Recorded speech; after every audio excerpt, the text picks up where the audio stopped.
सीएनजीच्याच लाईनीत थांबायचं म्हटलं मग धंदा कधी करणार. त्याच्यातले निम्मे अर्धे पंप तर बंदच असतात. त्याच्यामुळे मग जे चालू असतील तिथे खूप गर्दी असते. काही 6 वाजता जाऊन लाईनीत थांबलो, 7:30ला माझा नंबर. नाही, रिक्षावाला म्हणजे एकदम म्हणजे काही त्याला किंमत नसल्यासारखंच.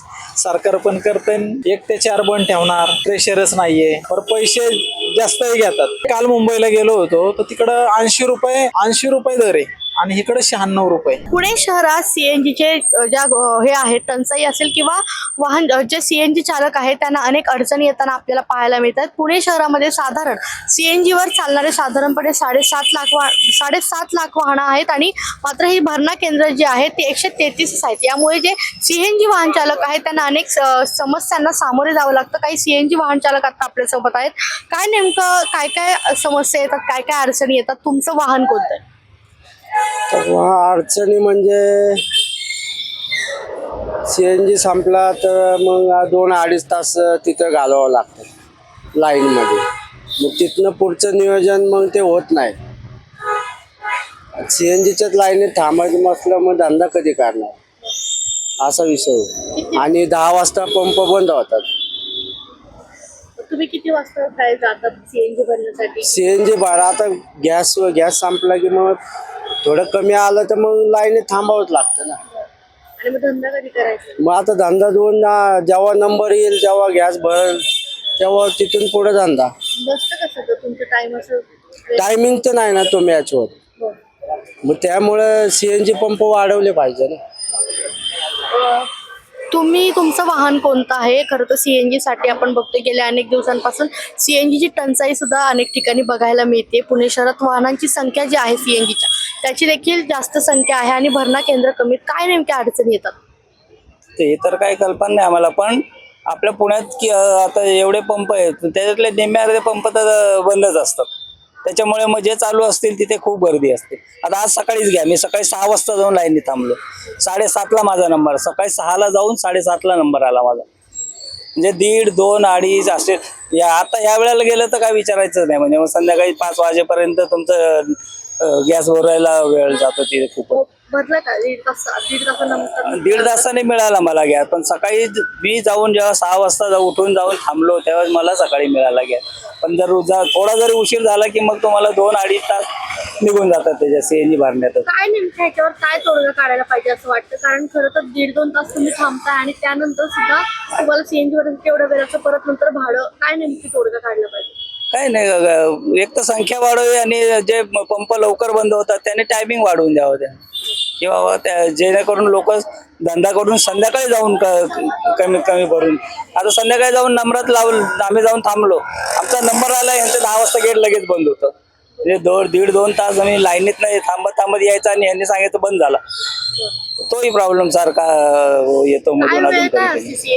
10 वाजता रात्री बंद करतात पंप. सकाळी 6:30, 6:45. दिवसभर चालू असतो का? नाही, मध्ये ते आता मध्ये 1 ते 1 पण नाही, कधी 11:30, कधी 12 वाजता बंद करतात. काय कारण त्याचं? काही कारण नाही, काय नाही, आम्हाला काय नाही सांगत. 4 वाजता या म्हणतात, बस संपला विषय. काय दादा काय सांगताल? खरं तर एवढं सीएनजीची टंचाईचं आता हे मोठं सावट आलेलं आहे, वाहन चालकांना एवढा सामना करावा लागतोय, काय नेमकं? खरं तर रिक्षा चालकांची कोणच म्हणजे दखलच घेत नाही. रिक्षावाला म्हणजे एकदम म्हणजे काही त्याला किंमत नसल्यासारखंच. सरकार पण करते बाकीचेही. म्हणजे आम्ही जो रोज गॅस भरायला गेलो की गॅसच मिळत नाही. 1 ते 4 बंद ठेवणार, प्रेशरच नाहीये, पर पैसे जास्तही घेतात, पर प्रेशर नाहीये.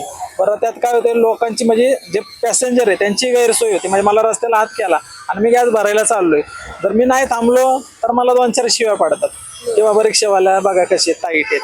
पण आम्ही चाललेलो असतो गॅस भरायला, पण आम्हाला गॅस जर भेटला नाही तर आम्ही काय करणार ना.